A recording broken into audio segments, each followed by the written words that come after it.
Welcome to another episode of the No Ceilings Podcast. I'm Tyler Metcalf, joined as always by Tyler Rucker. Rucker, how are we doing?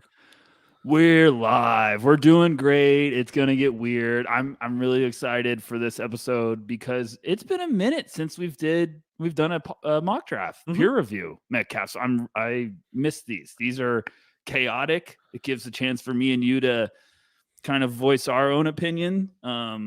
So yeah, really excited. What a day. What a time. How are you doing, sir? Congratulations to the Michigan Wolverines and Metcalf.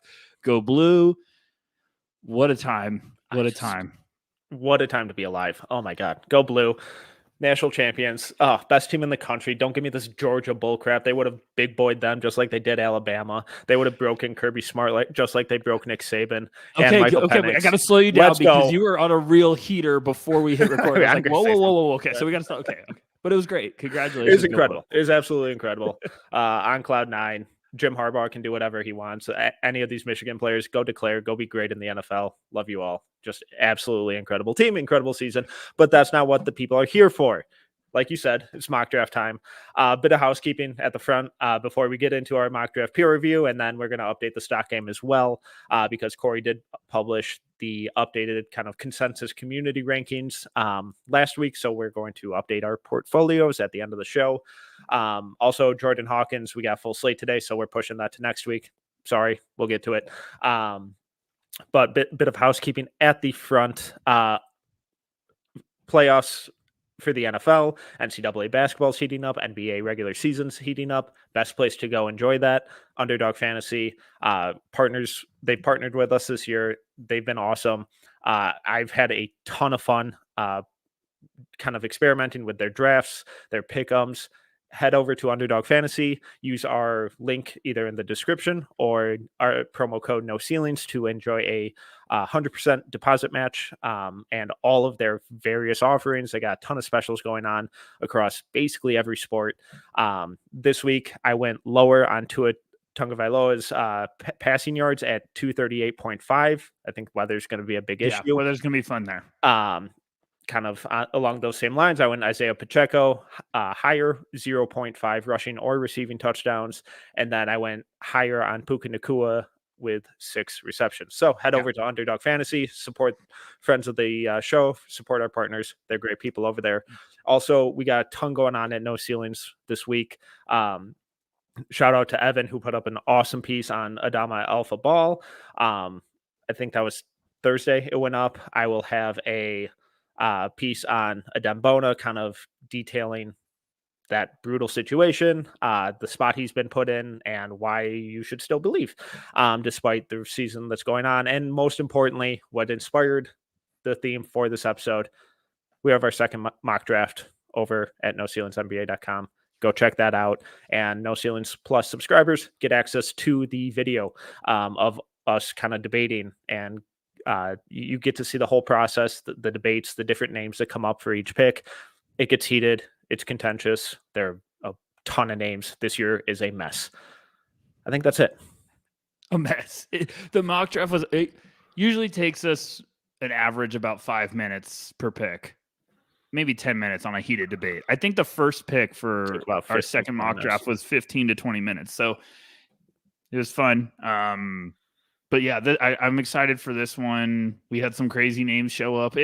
It's everything we thought it was going to be this year, Metcalf. We thought this was going to be a crazy year. It's proving to be that. It's going to only get crazier. There's a lot of names that are not cementing themselves or separating themselves and making this easier for us. So I love it. I think this is a fantastic year because it's so much fun. It's great. And people get so mad, and I love it. I love it. We've had some very angry people, and I'm like, hey, bring that heat over here. We'll welcome it. Absolutely. And if you're really going to go out on a limb and stick to your guns on a guy, this is the year to do it. Yeah, this is the year to do it. Evaluation. I'm in favor of hearing any name at number one, as long as you have an argument for it, and kind of show that you did the work and show that you watch the guys and have an informed opinion. More than happy to hear it. I'm never going to shoot you down with it. With all of that said, Rucker, should we get into the chaos? Yes, we should. So what are we doing? For everyone that hasn't heard peer review before, me and you both make a mock draft, and we both break it down. So do you want to go? Do Do you want to go pick by pick? You want to go 5 at a time? 3 at a time? What do we do? It's been a minute. I feel like it's, Rose from Titanic in 84 years. Like, what do we do? Do we go 5 at a time or one by one? Let's go 3 at a time. Let's go 3 at a time. 3 at a time. Okay. So I built mine off of the Tankathon standings from Thursday morning. So if things shift overnight or by the weekend or whenever you listen to this, not my fault. Yeah, please, if that happens, submit your complaints to T Metcalf. Yeah, nope. All right, let's hear it. Where'd you? Okay. Let's run through this. This is going to be fun. Plenty of comments are going to be positive. I already know it. Yeah. Shout out to the YouTube chat. All good things. So with the first pick, Detroit Pistons, I had them taking Zachary Risache. Second overall pick, the Washington Wizards, Alexander Sarr, and third, San Antonio Spurs, Cody Williams. Okay. I love you're sticking with your guns with Risache. He got some love in the debate for the No Ceilings one. I went the same three, or no, not the same three names. I went Alexander Sarr, number 1 to the Pistons. Stayed there. I'm boring. Just like vanilla ice cream. It works. The Wizards at 2. Yes, it does. I took Nikola Topic. Give him and Koulibaly a little bit of, some fun stuff. And then 3 to the San Antonio Spurs. I did Zachary Risache, which would probably be my favorite pick in the top 3. I'd love that fit. I would too. All right, we're gonna spend probably the bulk of the time on these 3 picks. Yeah, right. Did you go chalk with what we had? Did I? I don't know. I didn't look. I'm gonna let everybody know I'm all of my energy is going into this pod right now. I've been a zombie. I don't know. Internet's not working, so hot start. Yeah, who cares? All right, it doesn't matter. We're not even looking at the ones. I might have gone chalk. I think you did, but it was different order because Topic went 2 to the Spurs. Yes. Okay. Right. So I went. Okay. Let's talk about Sarr to the Pistons. Do we have to? Yeah, I know we've done it before, but why? How does it make sense? We brought it up on the mock draft video, so we should talk about it now because it was part of my favorite debate of any mock draft video we've ever done as a No Ceilings team. We said why? We said, are we too nervous for someone to take a leap on nominating another name that we're just like, hey, Sarr? We were like, because we brought up Risache, we brought up Topic, Corey brought up Reed Sheppard, which we all started laughing, and I said I needed a glass of scotch at 9 a.m. and everyone had their guy. And then I said, why is it Cody Williams in the conversation? So it just quickly got into there's a lot of names that we can be bringing up. I don't know if Sarr's the perfect. It's Sarr. Corey brought up a good point when we had it. He said, this is the draft where I feel like teams are going to be trying to draft for fit more than ever. Yeah. Not just BPA. You're going to go get whoever fits. And it's always a dangerous time when you are saying, well, we're going to go draft for fit or draft for need. What do you think? I don't know if it's the best fit. They already have Bagley on the roster, so and that's hyperbolic, obviously. Easy. That's hyperbolic. The problem is I really like Sarr's defense. Yes. The offense still makes me nervous. I keep going back to the Ignite showcase, and I'm like, well, that was a really fun showing, and he was all over the place. But I haven't seen that in the NBL, which was expected because it's a different world there. But I don't know. I think it's a tough spot if you're Detroit, and everyone's going to say, well, they could just trade back. And who wants to trade up? Unless you're a team that's just like, we have our guy, we don't care about taking him at 1. I don't know. What about you? Yeah, so my big issues and kind of concerns with Sarr, especially to I'll just say overall with Sarr, and I have him at 3, so I'm not out on him by any means. I'm just concerned. The rebounding numbers are really bad for someone who's athletic as he is and as big as he is. And 7'1", right. Athletic 7'1" with good movement. I agree. The rebounding numbers need to be much better, and they're not. And what kind of goes along with that and that lack of physicality, that lack of strength, the free throw numbers are also super low. His entire offense is perimeter based, and he doesn't get to the line. He doesn't initiate contact.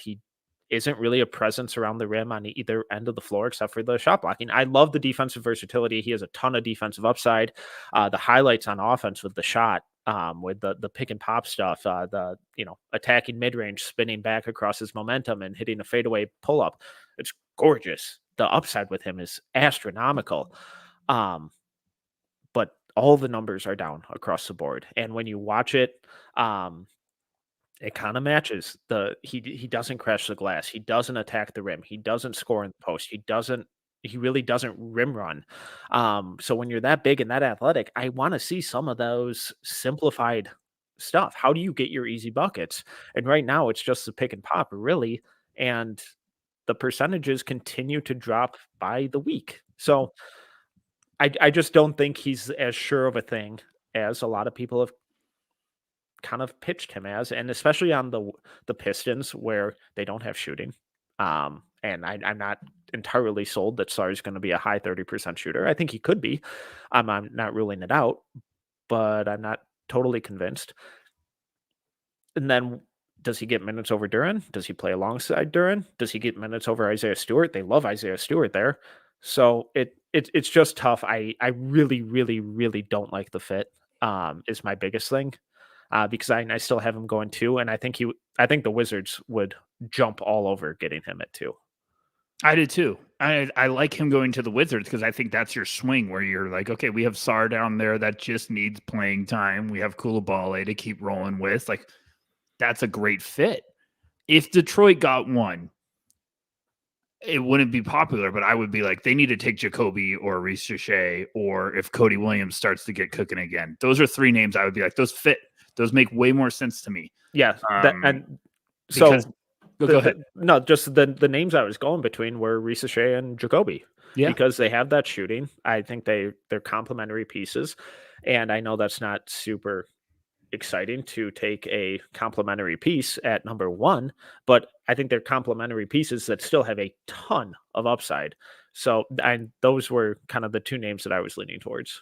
And Jacoby, like, as much as I like him, and I know you like him, I would be nervous about taking him at 1, but it's a better fit for what they need. That's all I'm saying. Like, I would rather get Jacoby around 4, 5, 6 if I could in this draft, but Detroit, Jacoby has what they need.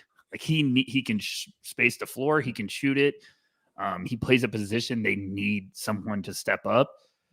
Reece Shea, I still believe, is trending towards being one of the higher floor guys in this class because of great size, outside shooting, and his numbers are freakish. So we're all going to be like, okay, is this going to really hold up throughout the year, just like Reed Sheppard? But I still would feel good about that pick if they took him. I'd be like, I get it. It makes sense. So, okay. Real quick, Topic. I have him lower, obviously, because I didn't read his name off yet. That's how lists work. I'm struggling with him. I'm really struggling. I am making all of our mid-season scouting videos as we speak. There's a spoiler alert for all the fans. Thank you guys. You're going to love them. Corey did a great job on the graphic template. I'm on Topic's right now. I just need the little one to sleep a little bit more, and then I'm going to hammer out about 5 in a row. So just give me a sec. But I get it, Metcalf. I'm starting to see it a little bit. I'm not number 1 Topic, but I get it. It's just the only thing he dribbles the ball a ton, but he's really good at finding lanes, getting to the windows. Like he's got some stuff. I get it. And I love doing those video breakdowns. I've said this before. I love them so much because you get to kind of see everyone's highs and lows and measure them when you're seeing a huge slate of it. And so far, I've liked what I've seen from Topic. The outside shot's still going to worry me, but I had him go to the Wizards. I think I like that fit. I understand they could go in a number of different directions, but, I get the potential. I understand why people are wanting to swing. I would still like to see some different stuff, and the Red Star injury was just the worst timing ever, but we'll wait and see what happens.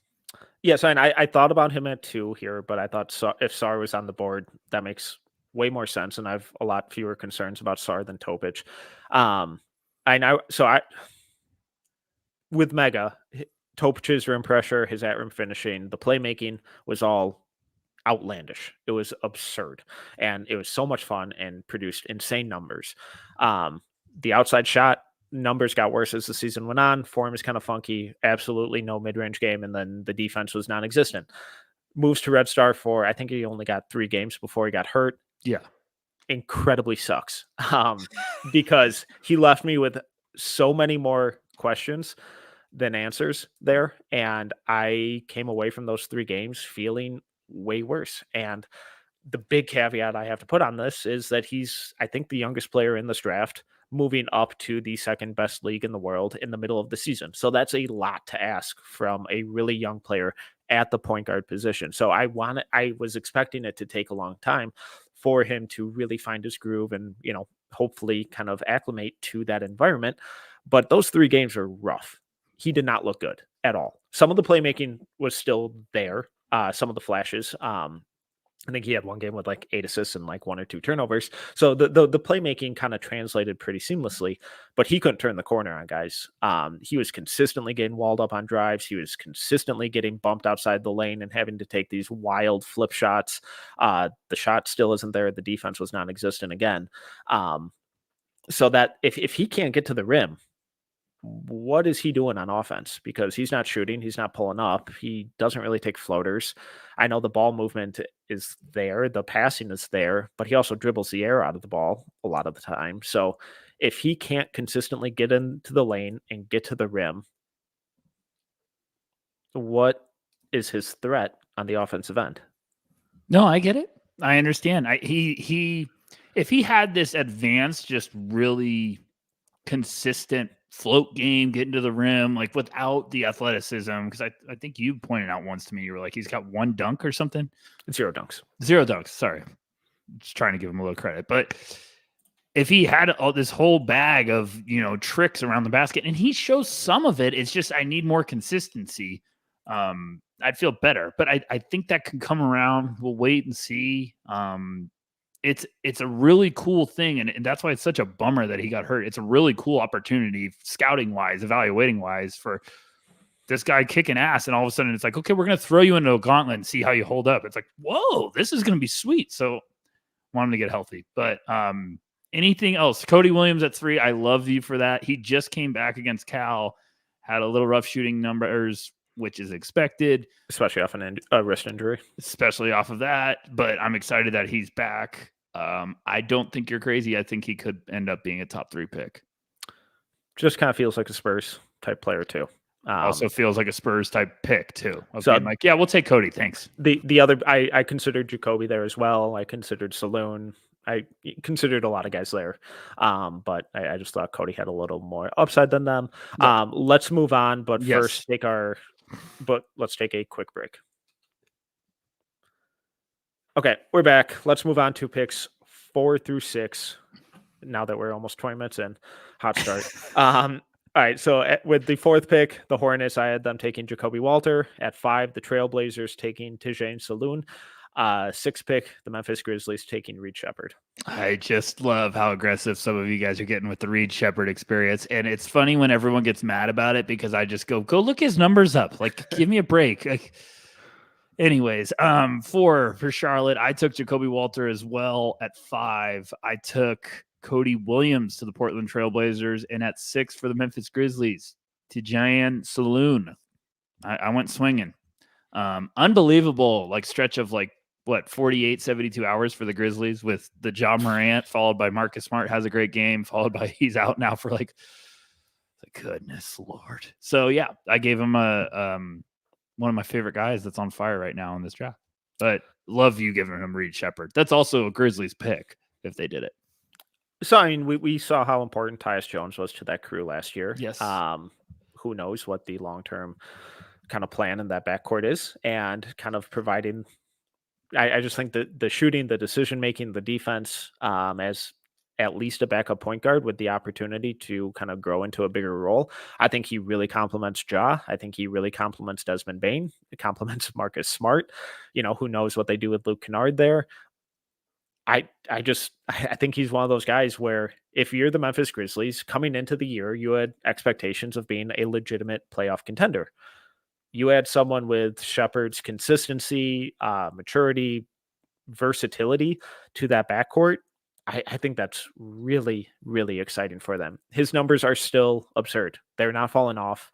I'm looking at them. They're unbelievable. And they're obviously absurd. trending. They're obviously trending down a little bit, but the consistency is still there. The process in which he's getting to his spots and getting his numbers and defending and passing, all of it, it's consistent. It's replicable. People need to stop freaking out about him being mentioned as a top 10 pick because he's probably going to be. Yeah, I think we're all underestimating his upside. I think he could be a guy that we're all like, why isn't he an all-star? His per 40, which I hate doing the per 36 per 40s, but I'm going to do it anyways. The per 40, he's averaging 18.4 points, 6.7 rebounds, 6.4 assists, 3.8 steals, 1.2 blocks on 56, 53, 87. Do you know what his true shooting percentage is right now? Ooh, is it still in the 70s? Yes. It's 74.1. That's absurd. It is absurd. And it's not like, oh, he's played 14 games already and he's unreal in 26 minutes. So he's just been an efficient machine. And Corey said it great. He said, why aren't we thinking he could have all-star? Like he could be an all-star upside guy. Corey said he talked to someone around the league that was like, I see some Steve Nash. And I was like, that's a big name to throw out. But he's doing unbelievable stuff. And every time I watch him, I'm just like, this kid just can play. So who knows? Someone's going to be like in love. He's going to go to a workout and shoot the crap out of the ball and probably interview like a top 3 pick. Teams are going to be just drooling. It's not going to shock me. But, I don't know. It's just fun. This is fun. And I thought Walter to the Hornets was pretty self-explanatory. Putting him, it's a great pick, so they probably won't do it. I mean, Hunter Dickinson is still on the board. Oh gosh, I saw him give a little cheesy elbow when they were losing, but no, never. Yeah, go blue. All right. Anything on Saloon? I mean, he's been Cosmo. Thank good you, on Cosmo. You. Good for you. Great comment. No, I got nothing else. Saloon's had some fun numbers lately. I'm just excited to keep watching him play. He's just fun. Yeah. He's Inspector Gadget out there. Just I think he's dude. The biggest lottery ticket. Yeah, I did too. I'd be swinging. This is the year if I would be swinging for someone like Saloon. Yeah. Do we think there's a chance that he goes top 3? Yeah, I do actually. I think there's a world in which he keeps playing good, and these workouts are going to be the biggest ever. Like these team workouts, like something's going to happen like where guys going to come in and lights up like, shooting. Yeah, workout. And he's 6'10" can move, and people are just like, oh my gosh. And you never know with those guys. It's that Intel's going to be humongous this year, bigger than ever. That's why a lot of good evaluators are already trying to get it. All right, let's move on because I'm having way too much fun. Love everyone in the chat. Love you guys. Thank you. All right, at 7, the Spurs. I had them taking Topic here. 8, the Hawks taking Stephon Castle. 9, Rockets, Modest Buzelis. 7 to the Spurs. I had Rob Dillingham. Hello. 8 to the Hawks. I had Ron Holland. Please submit all complaints in writing. Number 9 to the Rockets. I had Buzelis as well. I like Sheppard more than Dillingham. I'm going to say it right now. But I do think Dillingham is trending upward in a hurry. And I'm also one of those, like, I monitor the buzz. I monitor when someone's getting a lot of attention and trickling up some boards. And I was like, that's loud statements. I wouldn't be shocked if Dillingham somehow gets up higher. But I still like Reed right now as an early contributor. I think Rob has the upside maybe to just be a really damn good player. But I think they're both fantastic talent. Are you getting worried about how many small guards are capturing our excitement this year? No, you know how I feel about small guards. I want the rebirth. I want right. You know how the NBA feels about small guards. Yes. I think it's a year where it's going to have to be. I really do think this might be a year where you're like, just throw the measurements out the door. Like, who can play? Who can help us? Agreed. And if it's a rude awakening and it doesn't work, it doesn't work. But I think Rob's shown the versatility to really be an intriguing piece. And like, I have them, the Spurs leaving the first top 10 picks with Ricochet and Rob Dillingham. That sounds fun to me. But it's also, if you buy into Rob's playmaking being more consistent, and I do. I think he's shown a lot of really good stuff this year. But it is going to be a small guard class. Like, there's going to be a lot of smaller guards, smaller players that teams are going to have to just feel comfortable being like, this guy can play. Let's just see what happens. But what about you? Are you worried, or are you just like, to hell with it? The Jared McCains, the Reed Sheppards, teams are going to like them. And yes, to kind of cop out there. And I worry about ranking them too high because the NBA tells us what they value and what they like, and small guards are not it. But I keep waiting for someone with size to kind of cement themselves and outplay these dudes, and they're not. So, all of the big, quote unquote, versatile 3-and-D wings, well, however you want to classify them, the vast majority in this draft are underperforming, being unimpressive. The wing depth in this class is brutal, and that's really skyrocketing a lot of these small guards who I know bulk of them probably aren't going to turn out, and that sucks, but I don't really know how else to rank them because in comparison, I think they have a lot of upside. They're playing some of the best ball in the country right now, and there are a lot of different paths where I can see them getting legit minutes and having a sustained career. So I think it's going to be really fascinating to see which ones kind of end up coming back as sophomores. You mentioned McCain, Caleb Foster, Jackson Shellstad. There's a long list of other guys. So it'll be really interesting because there's no way that they're going to be 6 or 7 sub 6'3" point guards declaring because they're not all going to go in the first round. And I would venture only 2, maybe 3 do.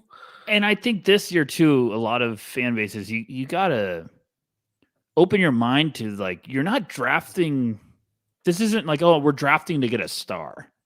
Yeah. I think this is the year you're drafting to get depth. You're drafting to get rotation pieces. Get a player. You're drafting to get a player. Like, the No Ceilings crew, our latest mock draft, we projected Dillingham to the Rockets, and Rockets fans were like, what is wrong with you? Like, we just drafted a men. And I was like, you need pieces on this roster. Like, you need more than just like a men. We were like, we love the idea of a men and Dillingham together. We're like, one can shoot the lights out, and they're both talented playmakers. They got great feel. I was like, you need to build depth. And yeah, I don't get that. I don't either, but it's okay. Hey, whatever. Go Rockets. You want to move on? Go ahead. Let's do it. All right. So at 10, this is probably my biggest swing so far. Trailblazers taking Kwame Evans. 11, the Bulls taking Ron Holland. 12, Thunder taking Tyler Smith. That's a trio right there, Metcalf. At 10 for Portland, I took Ryan Dunn. 11 to the Chicago Bulls, I took Stephon Castle, which hurt me because I still think Castle should go earlier. Top 10. I know. And 12 to the Thunder, I took Reed Sheppard because I think Presti's going to say bet and just say Casey Wallace and Reed Sheppard in the rotation. Yes. Thank you. May I have another? So there you go. Castle. Let's talk about Castle. Sure. I think he looks much better. I think he's starting to fill up the stat sheet. I have questions about the outside shot. The frustrating thing is I went back and watched his high school stuff, and he looks so comfortable shooting it from outside. So I'm like, what's going on? Does Dan Hurley just have him in a torture chamber and being like, next pass, make the next pass? I don't know. But I still think he's impacting the game in a high way. The defense looks awesome lately. I've loved some of the playmaking stuff. I'm just still a believer. And I know I mocked him going 11th, but it's just, I really, really like him. Yeah, and he's just kind of doing a lot of the little things right now. Effective field goal rate, 55, true shooting, 58, offensive rebounding rate of 9.5, defensive rebounding rate of 14, assist rate of 27, block and steal rate of 3, 62.5% from 2. It's the 3-point shot where it's, 2 of 13. It's not even so much the percentage that worries me from out there. It's the lack of confidence and unwillingness to take open looks where he's just not even looking at the rim when he's got 15 feet of space. That worries me. I like him. I still like him. He's still in my top 10. I like the little things that he does to contribute to winning basketball. I'd like to see a little more craft when he attacks downhill. It's a lot of kind of very straight line stuff. When he kind of goes into those deceleration Euro steps, it's very north-south. There's not a whole lot of east-west movement to it. I'd like to see him kind of cover a bit more ground there. Probably not something that he's going to learn as a freshman. Well, UConn's looking to repeat as national champions, so gonna table that to next year. It's just weird because he doesn't look confident right now, or comfortable in his role necessarily. So I think he's in a really good spot to kind of showcase a lot of those ancillary and tertiary skills, and then once he gets into the combine or workouts, and maybe that's where the shot kind of comes alive and he starts to take over. He's slowly emerging into that role, but kind of wanted to see him take an even bigger step forward with clinging out. Yeah, I mean, he in his last 3 games, he's averaging 13.3 points, 6.3 rebounds, 6.3 assists, 1.7 steals, and a block per game on 68, 20, 71, but he's only attempted 4 3-pointers. No, 5. Excuse me. Math fun. So I'm right there with you.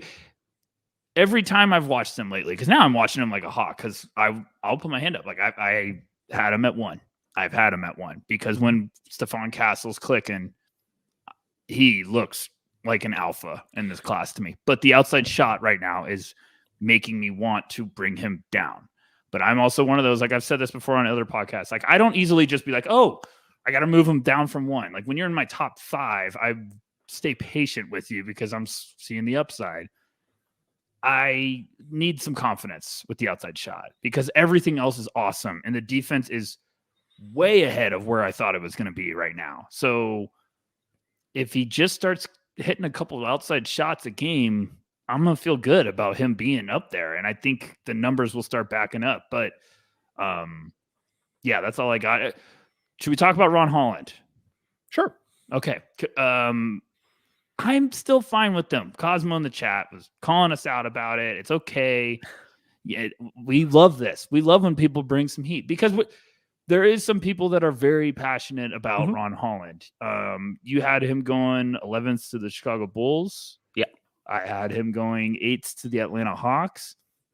I don't think it is a talent problem. I think it was just fit when I was looking at each team. I was like, could Ron Holland make sense here? You still ask around and there's a lot of fans, but I also think there's a lot of people that are like, maybe not number 1 talk.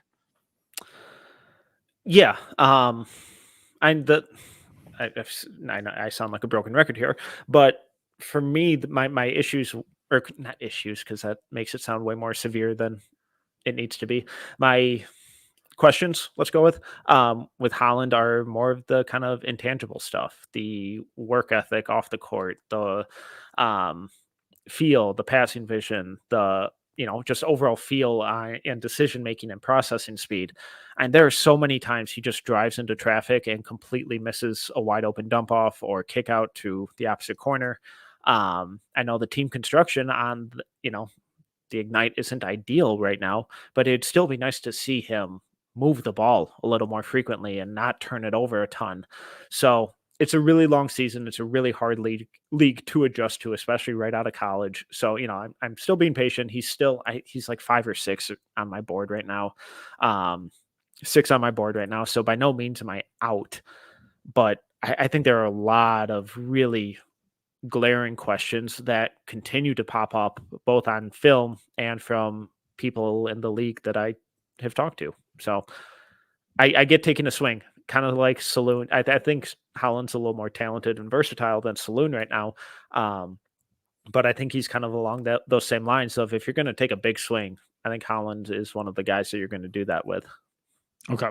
I agree. I agree for sure. And I do think it's a fit thing where like we projected him at the no ceilings mock to go to Utah. And I was like, I love the idea because Utah will be patient, let him develop. And I like where he ended up here. So next 3, hit me with it. All right. At 13, the Thunder, I had them taking Kevin McCullough. 14, Pelicans, Rob Dillingham. 15, Suns, Dalton Connect. I love McCullough to the Thunder. We did it in the no ceilings one. I wanted to do it here. I didn't. I just was trying to be creative, but I did Filipowski to the Thunder. I thought that might be a little of an intriguing fit. At 13, 14 to the Pelicans, I did Donovan Clingan, and 15 to the Suns, I did Zach Edey, run on the bigs. Sorry, who did you have at 13? Filipowski to the Thunder. Seems like a little bit of a wild card where I was like, Reed Sheppard, Filipowski, maybe that's too, nasty, competitive guys you add to the mix. I don't know. I love the color there, but I also don't want to get to a point where I'm like, hey, McCullough to the Thunder. Let's just start doing that every time. Is that going to be Mark Williams to the Hornets, what we did a while ago? It's just this year it's going to be McCullough. But, I mean, we kind of nailed that. We did nail that. I'm just saying. Just saying. Not that we were alone in that, but just saying. Makes a lot of sense. Yeah, no, I've cooled a lot on Clingan. It's the Edey trade can't be luck. stopped. Good luck. I've been trying to stand in front of it for months. Just running you over. Yeah, and I think McCullough makes a lot of sense with the Thunder. Just their kind of just his versatility, best team defender in the class, and the shooting's been legit this year. From a spot up standpoint, corner 3 standpoint. So I think he fits perfectly with that Thunder team. I love the idea of Dillingham on the Pelicans. I think he gives them so much juice off the bench and scoring punch and creativity. The defense would struggle, but that's why you have guys like Alvarado and Herb Jones and Trey Murphy and Dyson Daniels and every other name that I'm forgetting on that roster currently. Suns, I just kind of went with who's someone that can play right now. I thought about Edey. He makes a lot of sense. I'll be honest, I hated it. I mocked it and I hated it. I absolutely hate it. I don't know. I don't get it, Metcalf. I don't get the Edey thing. I don't get it. I don't get it. So you don't I can't buy in. What? Why? I just can't buy in on him as a top 20 guy. I can't do it. And why? Maxwell wrote a great, because I think a team has to change how they play for Edey. I don't know who's ready to do that. He's not going to go into the modern NBA and demand backups. He's going to go in the game with backups. Don't let Luke Cornett get Zach Edey in the brain. No, I don't know. I just get Zach Edey seems rich, and I just projected it. I just projected him, and I even did it. And I was like, I hate doing this. What am I doing? I hate myself right now. Yeah. So I don't have Edey this high. No, I liked where you ended up having him much better than where I did. But I think the Suns make sense. Their front court is dog shit. It is so bad. I never understood the Nurkic love when they traded for him. He's fine. He is perfectly fine. You know what? Who else they acquired? His backup. Edey is. I like what Mr. Ray said. Shout out, great comment. Like Edey, if you take Edey to be a rotation weapon, absolutely, I'm in. Yes, but I just so in this draft at 15, where the Suns front court is awful, why not take one of the best rebounders, rim protectors, interior scorers there is in this draft? And again, I do not have Edey in the top 20. So no, I hear you. I don't have him there either. But when we're about to move on to the next 3, I have a this or that for you. Shout out to Cosmo. Let's do it. There we go. Kwame Evans or Tyler Smith? Kwame. They're close on my board. I'll be honest right now. I'll say it's Tyler Smith for me, but Kwame has been really, really impressive. He looks like a different player from the beginning of the year. I loved him coming into the year. I think he's looked really good lately. He's just smart, but I love Tyler Smith. I think he can play. So that's a good one. That's a fantastic one. Yeah, and they're like 3 spots apart on my board, so they're close. I think Kwame's defense is way more versatile right now. Highly, highly, highly recommend watching him off ball. He is directing everything for that Oregon team on defense. It's really cool to see, especially from a freshman. And the shot isn't quite where Tyler Smith's is yet. But I definitely buy it. I think he's going to be a fine kind of pick and pop spot up guy. So the big thing with me with Kwame is I think his defense could be insanely good. Yeah. So I think he's just a smart player. Do we want to do a quick little rerun for people that need a track or update? Yeah, sure. You want to just go? You list your top 15, and then I'll do my top 15. Sure. So I had Pistons taking Risa Shea, Wizards taking Sarr, Spurs taking Cody Williams, Hornets taking Jacoby Walter, Trailblazers taking Tajane Saloon, Grizzlies taking Reed Sheppard, Spurs taking Nikola Topic, Stephon Castle to the Hawks, Modest Buzelis to the Rockets, Kwame Evans to the Trailblazers, Ron Holland to the Bulls, Tyler Smith to the Thunder, Kevin McCullough to the Thunder, Rob Dillingham to the Pelicans, and Dalton Connect to the Suns. Nicely done. I had Alex Sarr to the Pistons at 1, Topic to the Wizards at 2, Reese Shea to the Spurs at 3, Jacoby Walter at 4 to the Hornets, Cody Williams to the Trailblazers at 5, Saloon to the Grizzlies at 6, Dillingham to the Spurs at 7, Ron Holland to the Hawks at 8, Buzelis as well to the Rockets at 9, Ryan Dunn to the Blazers at 10, Stephon Castle to the Bulls at 11, Reed Sheppard and Kyle Filipowski to the Thunder at 12 and 13, Donovan Clingan to the Pelicans at 14, and Zach Edey, I can't believe it, I hate myself, to the Suns at 15. It's not that bad. It would be a Suns pick. They passed on Tyrese Halliburton, so that would make some sense. You're up. Next there three. ain't a Tyrese Halliburton in this draft. Yeah, I wish we get one. God, that'd make this easier. Yeah. All right, so I had Kyle Filipowski to the Magic at 16, Tyler Kolek to the Heat at 17, Ooh. Ryan Dunn to the Knicks at 18. I had Kevin McCullough to the Magic. Him and Jalen Suggs will just give nightmares to everyone like Freddie Krueger. I had the Heat taking Isaiah Collier, which is just hilarious. And then I had Tyler Smith to the Knicks at 18. Thoughts, comments, concerns, go. Kolek to the Heat is just a real Pat Riley special. The dude could fucking play. I buy the shooting, I buy the rim pressure, the playmaking, the defense. He's got the mental. Is he a Heat culture guy? I think that's a yes. Come on. I think the first question would be like Tyler Kolek. Is he? Go watch one post game interview. One post game. So that's a Heat culture power rankings. We need to make that for the Heat. if someone from the Heat just come and talk to us, we'll make a Heat culture power rankings. I'll do it. I like Filipowski to the Magic. That's a nice fit. Yeah, and that was kind of just. I don't know. I think they really like Mo Wagner there. I think they really like Goga and Wendell Carter too. So I'm not sure what his path to minutes necessarily is, but it just kind of felt like a good spot for him to go and a good insurance policy for them. So he's having a good year. I couldn't really keep dropping him a whole lot more. So just kind of took the swing there. Yeah, I get it. I think people are going to continue to be shocked about Collier. I had him going to the Heat. I think that would probably be a spot where if they were buying in, that's his floor. But there's been some loud endorsements of him trending the wrong direction from mainstream places, leaving some breadcrumbs, which is usually very loud this time of the year. So we'll see. Rooting for him, but, got some questions still. Got some questions.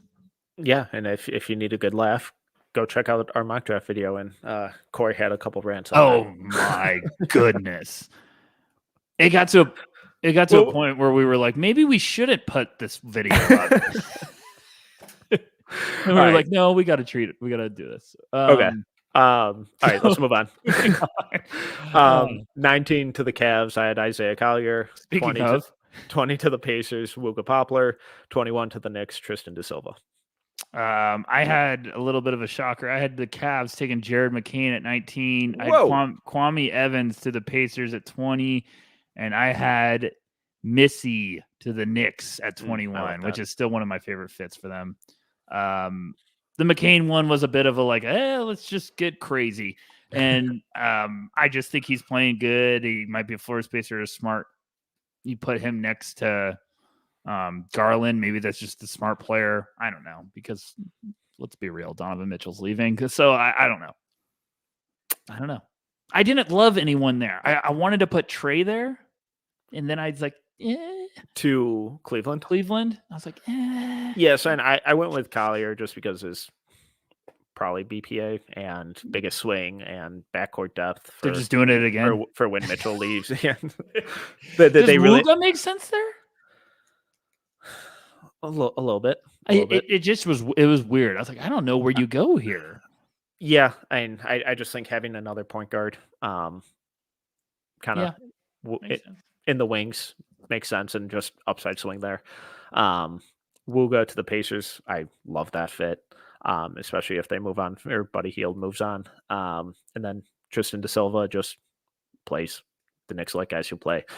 So I thought that was pretty easy. I do like the Missy fit there as well. That Da Silva's going to go early. He's going to go top 25 minimum. I think he is, because even if you don't love him, some team's going to be like, we just get it. Was it you that you were like, I think I see some Grant Williams? And I was like, oh, that's a good one. I'm just like, his numbers across the board every single year are efficient and productive.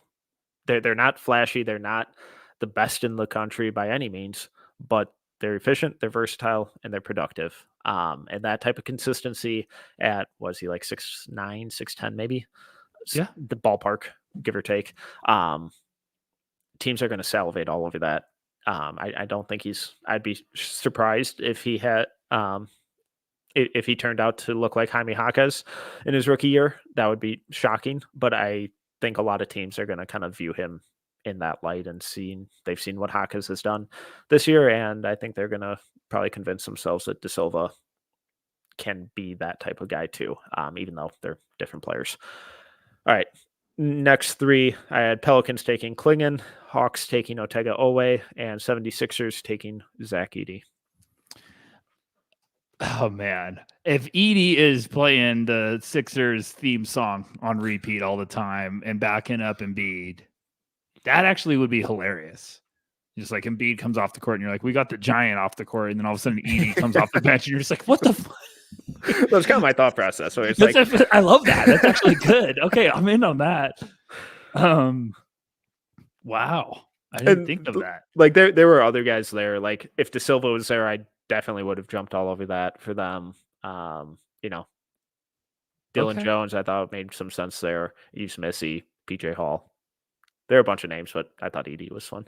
It's funny that we both projected Klingon to the Pelicans, but at different spots. Almost 10 picks later. I'm sorry. I'm just not a huge fan of 7'2" guys who add 30 pounds and then have multiple. No, I mean, if the medicals come back bad, I'm gonna be like, oh gosh, you want to see a name drop? Woo! I will be like, no, thank you. Bad feet.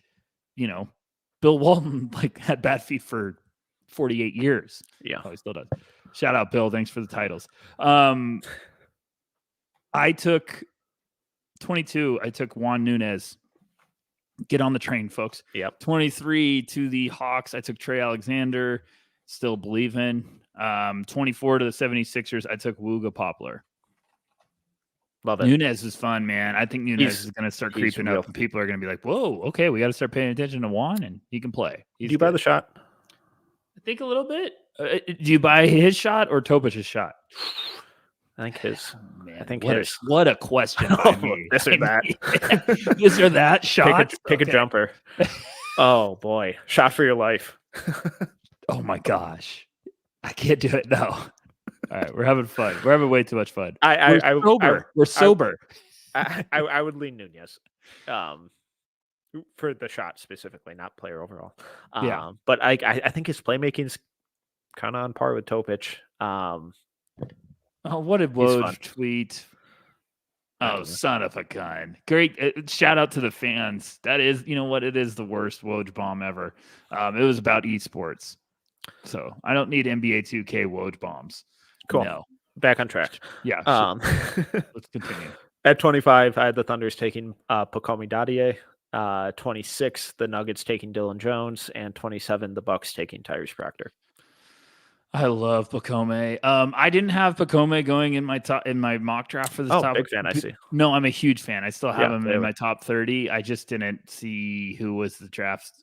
Someone's gonna stash him, and I'm gonna be annoyed. Yeah. But actually, if he went to the Thunder, I would be doing the biggest fist pump ever. I think he's gonna Stash be him.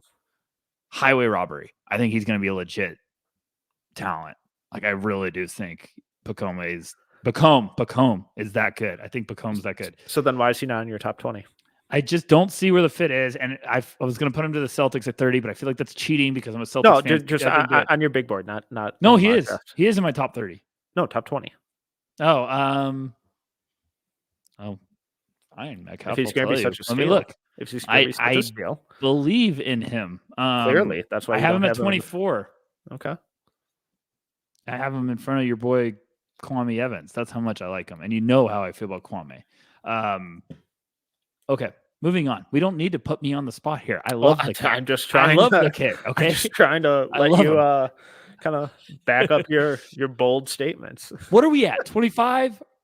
We're live. All right. I had the Thunder take a Dylan Jones, who I think's climbing. 26. Oso Iguodaro to the Nuggets. Can't stop fighting that fit. I can't do it. Every time, every single one. It's my favorite fit. It's my favorite fit. God. I can't do it. I can't stop. And 27 to the Milwaukee Bucks, I had Tristan da Silva.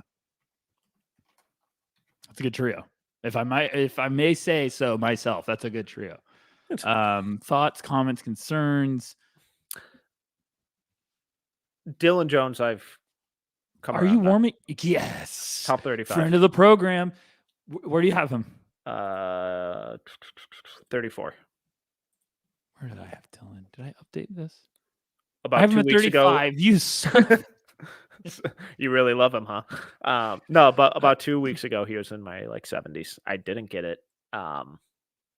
Would you take Dylan, or here's a this or that? Dylan or Bobby Klintman? Oh, well, let me pull up my big board because I have Bobby ahead of him, but I don't. Now that I'm looking at it, I don't. Where do you have Bobby? 39. I love when we do this, and I literally could click a tab over and see exactly where you have it. But I want everyone to hear it too. Yeah, I think I need to stop. I love the way Dylan Jones plays basketball. I really do. Yeah. I need to start just being like, to hell with it. I'm buying in this year. Okay, where are we at?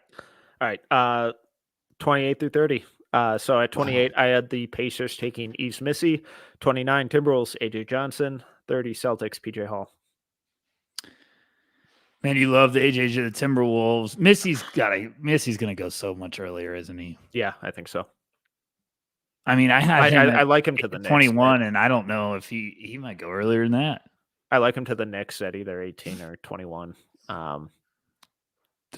Would the Thunder make sense to him? No, I don't think so. I agree. I don't think they need to go where they're like, hey, we're playing Chet at the 4. I think they need to go and be like, we need guys that can shoot it. They're not playing like Filipowski makes sense there. I think they're still going to just keep drafting versatile guys. Name one guy on their team who can't dribble, pass, and shoot. SGA. I'm kidding. I love him. I love him. I'm kidding. I don't know. I can't think of anyone, so I was trying to be ridiculous. No, I love their team. Their team's nasty, and that's why they're just going to keep. Presti's going to keep picking people. Well, let's stay here. Yeah, I like those picks. I took Otega Owe to the Pacers at 28. I'm still a fan. I took AJ Johnson too to the Timberwolves, and then with the 30th pick, the Boston Celtics select Adem Bona. Okay. Still my dream. Okay. Which, speaking of, you have some words coming tomorrow at NoCeilingsNBA.com on Adem Bona. Is that correct? That is correct. All right, I'm excited. You know what? I'll share that clip that. It was brutal. Everyone in the chat, just watch this. It's fun. It's fun. So, this is just a little of what Adem Bona has to deal with. Just a little preface, in case you haven't caught on, UCLA is a tire fire this year. Last year, they played a super aggressive, blitz-heavy pick-and-roll scheme on defense, and, where Adem Bona was having to chase guys out to 35 feet. They're doing the same thing this year. The difference is that last year, they had Jaime Jaquez and Jalen Clark tagging and being the weak side help and, being quality team defenders. This year, they do not. And it results in stuff like this. So just right there. Love the help from. Good tag. Just really good tag, really good team defense. 32 is shooting well this year, so I get the hesitation, but like fake a little bit of effort. And then just Adem Bona doing Adem Bona things. That's still free. So I'll just play it all the way through. And yes, Bona hedges a little too aggressively, doesn't need to go that far, but the way they play, that's what they ask him to do. Just absurd. So a lot he'll of look great doing that in Boston. He'll look great. No, but I think Bona, Gavoni and Wu wrote a piece about kind of UCLA's freshman class is disappointed, and they're like, Bona's been the bright spot, and I really do think we have to remember this as evaluators, as fans, as draft sickos. This situation is everything. We thought Bona was going to be this complementary piece, and the Europeans that were coming in this year were going to be hitting the ground offensively, and Burke was going to look great. Jan Vide was going to look great. The rest of the pieces on their team, and it has not been that way, and it's been terrible, and Bona's had to almost be the offense. He's playing a position or a role offensively that is not his future. So situation is everything, and we need to remember that when we're evaluating these guys. And that's why I'm still a believer with Bona. I think a playoff team is going to look at him and be like, a mad dog when it comes to the defensive side of the ball. Yeah, we'll invest in that and put him in our rotation and let him develop. So coming into the year, if I told you Adem Bona had a usage rate of 25, you would say UCLA's season is going well? No. Interesting. 25? Yeah. He's second on the team in usage. Because I don't think anybody else could put the ball in the basket. No, I mean, they've had some guys playing good, but I watched one of their games and I was like, oh, gosh. Well, and on top of that, so now you know that he has a usage rate of 25.5, just, to be fair. But then I also told you that 38% of his possessions were a post-up. You would clearly be like, oh, that's a highly functioning offense. The ball's moving. Things are going well. No, People are being put in the right positions to succeed. That'd be your reaction, right? I would either say UCLA is won 2 games or they're scoring 200 points. Okay. That's bad. That's bad. I'm trying to look at a usage to compare right now for everyone listening. Who's got a high usage? I don't know. Electric content from you. No, I know. I'm drawing a blank right now. Okay, I guess I can't. Why does it not have it listed here? Oh, what was Bona's 25? 25. Stephon Castle's is 21. So that just shows you how ridiculous that is. Man. Yeah, that's gross. That's gross. Not ideal. Not ideal. Okay, let's move into the stock game, but take our final break real quick. Okay, we're back. Rucker. Let's have a little fun here. Let's go. Lockdown, you're great. Thank you for that. Speaking of money, Lockdown's giving me a hint. Scared money don't make money. All right. A lot of good comments. Guys, thank you for Trenton Flowers is a name. Yes. He has a lot of fans. Brought him up. There's a lot of fans. In my top 35. There's a lot of fans in offices that care about a basketball. We'll put that way. So I understand we haven't had him in a lot of mocks, but it's because it's a little wait and see. I brought up his name a lot of times. Yes, okay. So be nice if people listened. Moving on. Okay, so here we go. I got to bring it up because I actually care this time about trying to beat you. Yeah, well, you're probably not going to. The Reed thing feels like it should be we should be denying it, but you just stole that one from me. I also messed it up. It's my own fault. Okay, so talk to me. Here we go. Okay, so in case you're new, Rucker and I do a NBA draft stock game where we take the kind of average rankings that Corey kind of compiles from a bunch of different outlets throughout the kind of draft community, Bleacher Report, The Athletic, ESPN, Tankathon, us, a couple others. Apologies if I'm blanking on your name. But then kind of compiles the consensus ranking amongst the community, similar kind of how we construct our big boards at No Ceilings. So then gives us the top 60. If you want to go kind of read through those rankings and see where everyone ranked everyone, it's up at NoCeilingsNBA.com. Go check it out. but then we just kind of take that average ranking. So this is the second round. So I'm looking at kind of columns E through G here, with the average ranking over here, the player, and then their price. The way we get to the price is a base price of 100 and just kind of divide that by their average ranking. So Alexander Sarr's average ranking was 2.0. So he has a price of $50 per share. We each got a budget of $1,000 to kind of start out with. And last round, or the initial IPO for this, that was a little redundant. Initial IPO. It's just No, IPO. it's okay. It's okay. It's okay.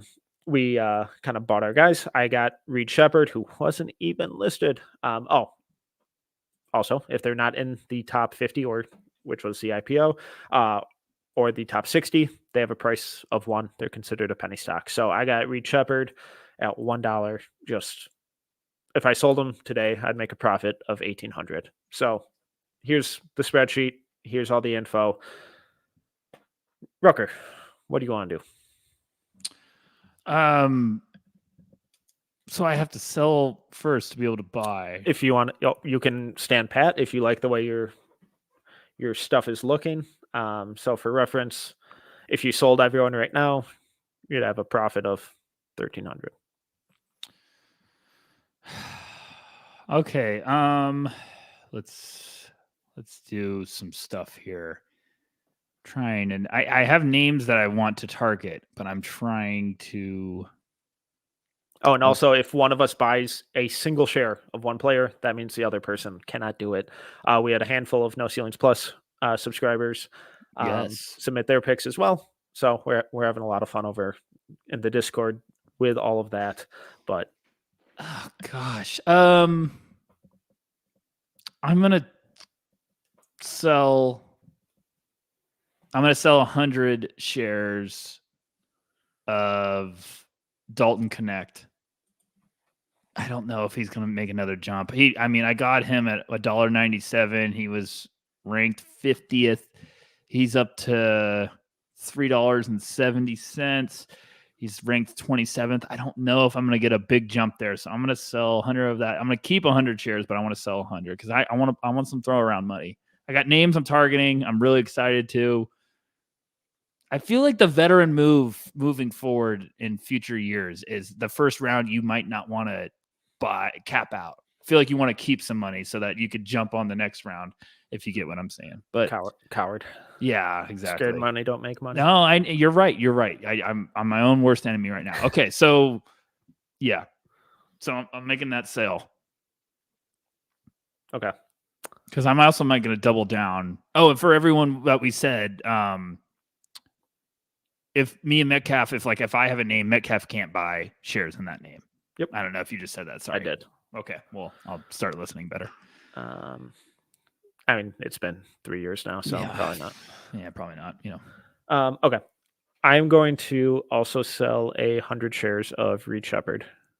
That's a nice profit right there. So I still have 150 remaining. Going to sell 100 of them for $820. Kind of just nice little $570 profit on that. Gives me $820 back in the bank to kind of spend elsewhere. All right. I'm gonna. Man, it's tough, but I like some of these numbers. Where's Carrington at? I'm gonna sell. No, that's not even worth selling.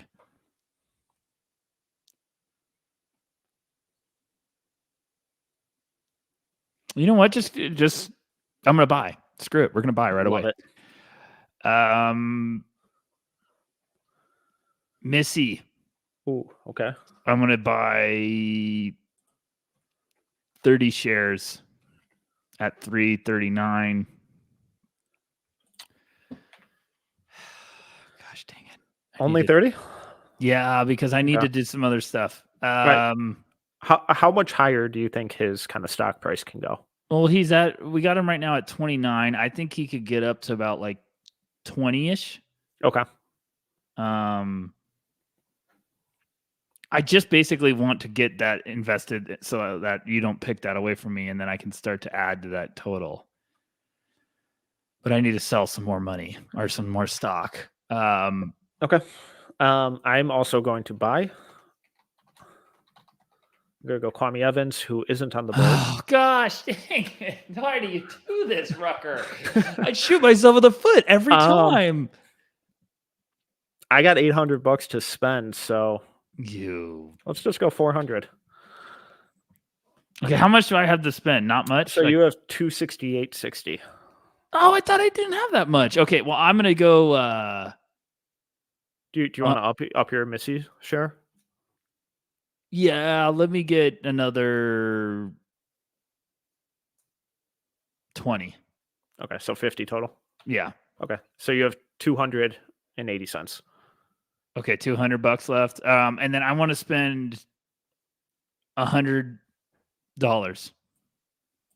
Okay, I'm going to spend 50 on Devin Carter. Okay. Carter, I don't believe he's on here, right? No, he's not. I can't. Okay. Wow, gosh, the Kwame was a good one. That was a good pull. Go ahead because I have my next pick ready as well. Okay. I'm also going to buy, and I think this is going to be a real long-term play. Don't do what I'm about. Don't do it. Don't do it. I would go AJ Johnson. Okay. Who agent? What's his agent? Because do you have a percentage of his stock? Like, what is it? Not yet. Not yet. I don't. But go watch that tape, man. I know the sample size is limited, but that dude knows how to play. Okay. A year from now, when he adds 15 pounds, he's going to be a problem. How much money do I have left? Well, if you look at the spreadsheet, 150. I'm trying to look at the one that's not updating on my side. What do I have? 150. 150. I want to spend 100 or 50 on. You're gonna spend all of it? No, just 50. Oh. Just 50. On Dylan Jones at $1.92.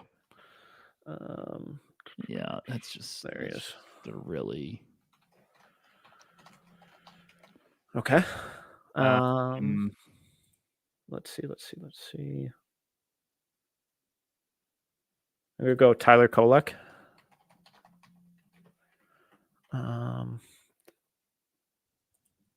There, let's see. Got 320. What does that seems like a lot. Let's go 50. We'll go 50 shares of Tyler Kolek at 290. How high do you, realistically, how high do you think he can get? Late teens. If he just had a good tournament run, and I know they're kind of dealing with some injuries. I'm going to sell 60 shares of Rob Dillingham. I'm going to collect. Okay. Because I think he's maxed out. And I know that's ballsy, but I got him very low. Where's he at? Okay. I bought him for $279. He's at $909 right now. That's a heck of a jump. So he went from 35th to 11th. Man, who else can I get? So what do I have? I have. You have 600. But you you're up. You're up. Yeah. So I just sold it. So you're up. Okay. I'm gonna buy PJ Hill. PJ Hill or Hall? Hall. Jesus. Classic Metcalf. Where was he? There he is. PJ Hall. Words are tough. Let's see. I got $180. 40. Yeah, it feels good. Okay. I mean, Adem Bona is still at 48. I'm sorry for everyone listening. That's just absurd. Man, this is where it gets, Thank you, Mike. Man, and if you just want to sit on your $600 and not let it earn any money, no, easy with those words, easy. Man, Matthew Cleveland feels low. Give me 20 shares of Juan Nunez at 217. He's ranked at 4. Or no. Timeout. Whoa. I want to change that to 30 shares of Wooga Poplar at 216. He's ranked 46th. Come on. Got to move him up. It's the rookie numbers. Gosh, I'm going to regret that. And you're probably going to take Juan right there. And I'm going to be like, yep, I deserve this. No. But it's okay. It's okay. It's all right. But I am going to take Bronny James. You know what? You would. You would. That's such a you pick. I guess I better get my draft board out. I'll go $70. Bronny, I was really surprised he wasn't in this consensus kind of community ranking. That's just gross. Give me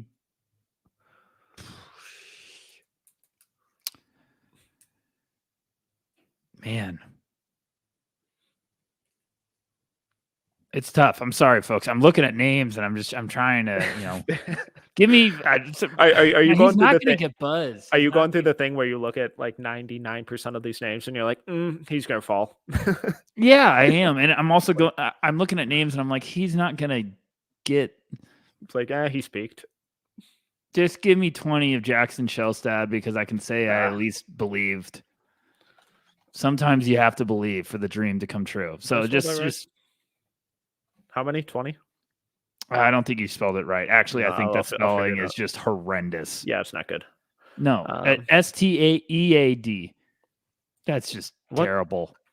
What? That's just terrible. Just give me a goddamn second. Let me look at my board. Shellstad. There we go. Why did I add it? Mike had asked, how's the basis for price rising, falling? It's just the consent. Correct. It's just the consensus rankings of all the big boards averaged out. Based on different outlets, so it's like Bleacher Report, ESPN, No Ceilings. I think ESPN, there's like 3 other ones. Athletic, Tankathon, a couple others. I think we had a couple others. So yeah, Corey does a good job of kind of compiling all of our. Who's up? Is it you or me? How many shares of Jackson did you want? 20. I need everyone in the comments. I need you to stop giving Metcalf ideas. That's exactly who I'm picking next. So stop saying it. Oh, I should be looking at the comments here. All right. No, what are brilliant fans kind of suggesting here? Okay. How much money? I have $22 left. There's been a lot of buzz around Zach Edey. This is going to be a short-term purchase. So let's see how many. What's he at? He's at 287. Nope. I'll go 7 shares of Zach Edey at 287, and then I got 251 remaining. That might be it, but what do I have left? I'm sorry, the numbers you have $518. Oh man, I don't know where I want to spend any of them. I'm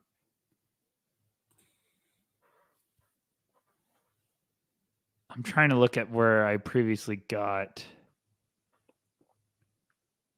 I'm such a wimp for only buying that much of toe pitch earlier. Correct. 5 shares, you coward.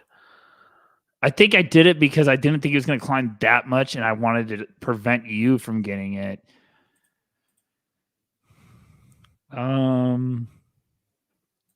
Gosh.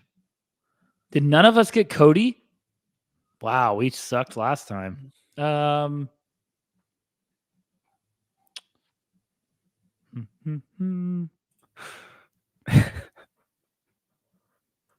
That's unbelievable. Yes. Give me Hanson Yang. Give me Yang for 20 shares. I'm just trying to see if there's anyone else that intrigues me. That's an unbelievable hedge. Yeah. Ignacio wrote a really good piece the other day on Yes, he did. Yang. Go make sure to go check that out.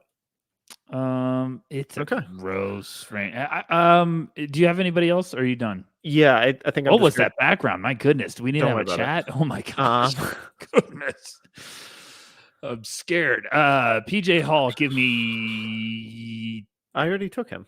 No, you So, did. Yes, I did. It's like 3 purchases ago, and it's Oh, my I don't. turn I anyways. keep looking at the stock game on my thing, and it's not updating. So this is driving me because crazy. it's not like an online file I sent you. Did I could look at really the take screen. just one of?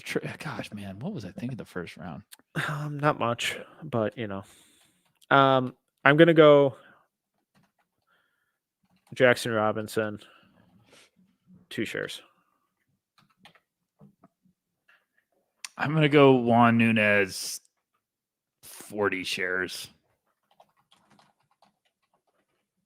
What's he at? He's at 217. All right. Well, you just have a casual $411 left. Yeah, I need to.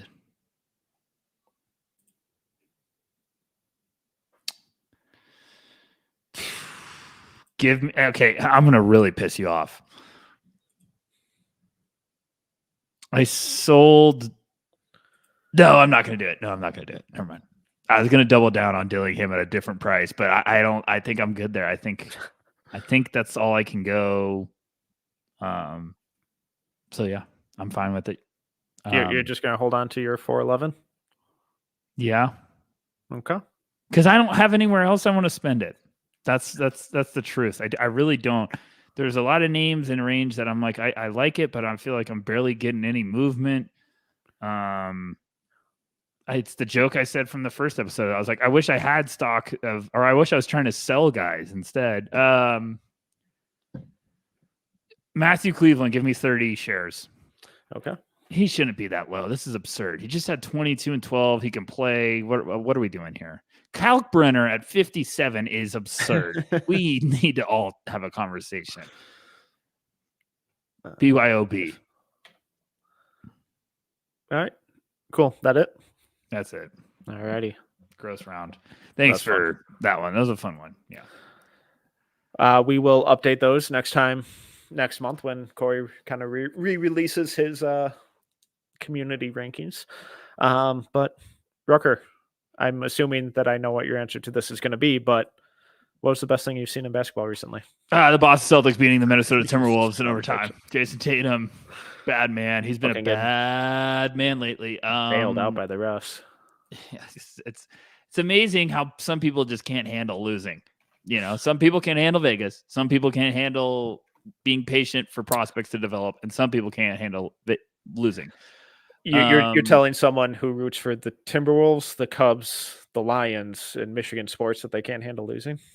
Interesting. That is true. That is true. I am well familiar with the practice. I'm trying to think. There was something else. What else? Victor getting a triple-double. Okay. That game rocked. That game did rock. So much fun. Then I don't know. There's a lot of really crazy stuff. The NBA trade deadline is going to be nuts. So I know I'm getting off track here, but nuts, Metcalf. It's going to be insane. What are the Warriors going to do? Like what? I don't know what they do. Probably just sell the team. Disband. I'm fascinated relocate to with Seattle. what Dunleavy's going to do. Yeah. They have a horrendous future contract situation going on. Like just nightmare stuff. I don't know. It's going to take a lot of guts, whatever direction Dunleavy goes in. So I'm tired of the Pascal Siakam rumors already. Everyone wants them. You know, I get a report. There's a rumor report every day, and it's like 5 new teams. Sooner or later, it's gonna be like the G League Ignite is interested in Pascal Siakam. You know, I just can't do it anymore. So, all right. Well, back on topic. Last thing we got, green room. Oh, I didn't make the graphic. At least you're consistent. Why can't you give me a heads? I actually might have. Why can't I give you a heads up for the? Wait, can you? If you no, I think I updated it. If you want to repeat the names, are we down to 7 names? 1, Did we 2, kick some people out? 3, 4, 5, 6, 7, 8. We have 8. Okay, so currently in there we have Jacoby Walter. Let me kind of set the mood. I'm going to find it before, but just keep talking. So we have Jacoby Walter, Alexander Sarr, Ron Holland, Stephon Castle, Adem Bona, Zachary Risachet, Nikola Topic, Cody Williams. Also in line, we have Bronny James, Trey Alexander, Bub Carrington, Kevin McCullough, Reed Sheppard, Rob Dillingham, Dalton Knecht, Donovan Clingan, and Tyler Kolek. I have it. I found the graphic. I found the graphic. So just keep talking, and I'm gonna get it.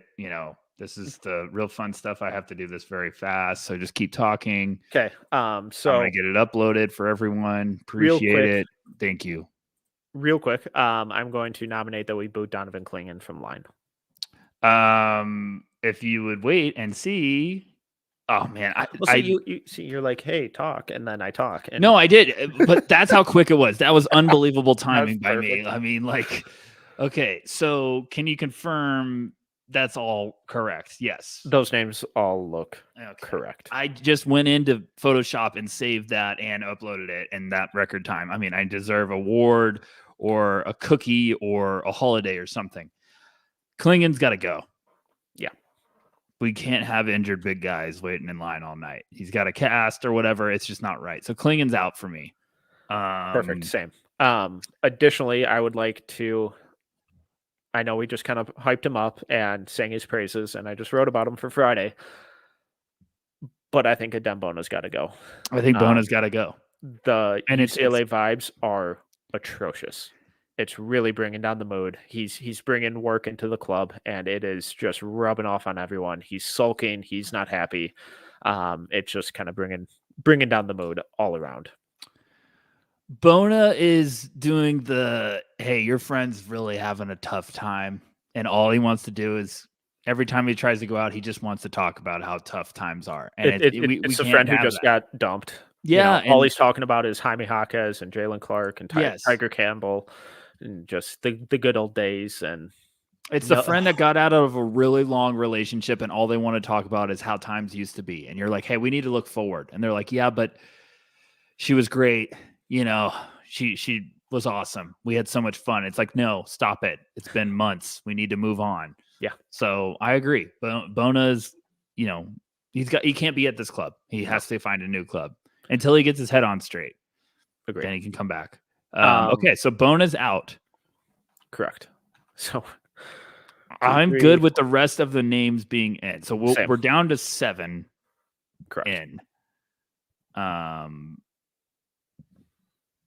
I'm trying to. So Bona's out. We're down to 7. Stephon Castle belongs in there. Don't anyone say a dang word. So we got good 7 names. So who do you want to nominate for line? Nominate for line. I'm going to throw out Tijane Saloon. The club's going to be French, but by the time we're done, it's going to be French. Who do I want to nominate for the line? Wait a second. Hold the phone. I know who I want to nominate. I'm going to nominate Mr. Ryan Dunn. Why have we not nominated him before? Kind of boring, but you know what? Ryan deserves to be in there. I'm sure he's a delight. Versatile. He can cover a lot of ground. If you need him to go, get late night munchies, he can do that. If you need him to hit an outside shot, I'd pump the brakes there. But he can also be a great teammate. Very athletic, so he can, be there really quickly. Am I losing you? Yeah. Am I losing? Okay. No, I'm fine with him in line. He can be in line. Wait, who is your nominee? Saloon. Yeah, I like Saloon better. We'll put Saloon in line. Yeah. Okay. James Saloon in line. So to get in, we have Saloon and Dunn and this list in front of us, except Clingan. He went home. I think Reed or Rob have to get in. Wait, we're not putting Dunn on just because I also nominated him. I thought we were only picking one, right? To get in line. Yeah, no, we both nominate someone. Okay. I think Reed. It's got to be Reed, Rob, or McCullough. I think it's got to be one of the Kentucky guys. It's got to be Reed over Rob. Oh man, the vibes with Rob are electric right now. Is Reed gonna reject us? Because he's like, hey, I can't be out late. I gotta go. He just forgot to like even RSVP. I feel like Reed, when we did this last year, we said Keegan Murray. Because I don't want people to think this is a white thing. Because we know how he reacts. We said Keegan Murray would be like, hey, I can't go to the club. I'm going to go work on my shot. Like he'd be in the gym with his brother just working on his game. Or it wasn't last year. Maybe it was the year before. Whatever. The years kind of mixed together, guys, when you're doing this all the time. Is Reed going to reject us and we're just going to feel deflated? Like, I don't want to go. No, Reed needs to... How about this? We're struggling to fill up the green room right now just because the vibes all around are struggling. That's a good comment from the fans. Is Reed have to come with his parents? Do his parents come with? Is it a 3-person addition? I bet they can be part of his entourage. It could be an entourage. What if we break our rule of only putting one in just this one time and put both in? All right, I'm fine with it. Are we jumping the gun with putting Rob in? No, we're putting both in. We're putting both in. We're putting both in. They're a package deal because they both come off the bench. They both play in the backcourt. It's like getting a 2-for-1 special. So we have to put them both in. All right. It actually feels right to do it that way. It does. It does. They've both had incredible seasons. They're so much fun in very different ways. So cool. I feel good about that. Feel good about it. We're now up to Jacoby Walter, Alexander Sarr, Ron Holland, Stephon Castle, Zachary Reese-Shea, Nikola Topic, Cody Williams, Reed Sheppard, Rob Dillingham. Club is filling up. It will continue to do so as the season goes on. Feels good. Feels good. Right. Good list. Rucker, this is a long one. This is a blast. Anything to plug? No. Perfect. I'll have all those videos. I've got Topic, I've got Sarr, and then I'm going crazy on international ground. I'm gonna get Reese-Shea, Saloon. Trying to think of the order. I'll probably start getting like the G League Ignite guys, and there's gonna be a lot of them. So everyone likes those videos. Everyone comments on those videos. Everyone says that they should be done better, which is my favorite thing to read. So thanks. And if you just like tried a little harder, yeah. If I spent more time on them, okay, great. My favorite is the video quality comments when it's literally a recording or from like ABC. Yeah, it's pretty great. That's fun. So yeah, those will be good. And then I'm gonna finally start getting back right, and I got a lot of stuff I want to write about. So probably have one on AJ Mitchell, is still one of my guys that I like, and then a couple draft think pieces I've got brewing that I'm excited about. So make sure if you guys are listening to this, thank you as always. The chats have been awesome lately. We've been loving it. And make sure you guys check out Metcalf's piece tomorrow. Absolutely. Or when you're listening to this. Go ahead. Once again, I'm Tyler Metcalf. You can follow me on Twitter at TMetcalf11. He is Tyler Rucker at Tyler_Rucker. All complaints, please go directly to him with. You can find all of our work at No Ceilings NBA on Twitter and NoCeilingsNBA.com. If you enjoyed this episode, please make sure to rate, review, subscribe. Till next time. See ya.